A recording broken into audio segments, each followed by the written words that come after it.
আসসালামু আলাইকুম বন্ধুরা। আশা করি আপনারা সবাই ভালো আছেন। আমিও আপনাদের দোয়ায় ভালো আছি। আত্মীয়-স্বজনের সাথে যেমন সুসম্পর্ক রাখা উচিত, তেমনি আত্মীয়-স্বজনের হাত থেকে জীবন বাঁচানোও ফরজ। আসলে আত্মীয়তার সম্পর্ক নষ্ট করা যেমন ভালো কাজ নয়, আত্মীয়তা বন্ধন ছিন্ন করলে যেমন জাহান্নামে যাবে, তারপরেও আমরা নিজের জীবন রক্ষার্থে যদি এমন খারাপ আত্মীয়-স্বজন হয়, তাহলে আমরা দূরত্ব বজায় রাখতে পারি।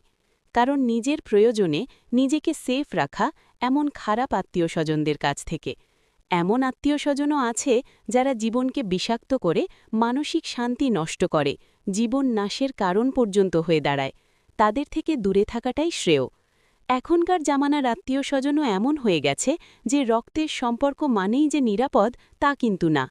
আর অনেক সময় দেখা যায় দূরের মানুষও কিন্তু দূরত্ব না। তবে বুঝে শুনে সম্পর্ক রাখো, ভালোবাসা দাও আর নিজের শান্তি সুরক্ষাকে কখনোই দাম কম দিও না। কারণ জীবন তোমার, আর তোমাকে বাঁচতে হবে, তাদেরকে সন্তুষ্ট করতে নয়। আশা করি ভিডিওটি আপনাদের কাছে খুব ভালো লেগেছে। ভালো লেগে থাকলে লাইক দিতে ভুলবেন না।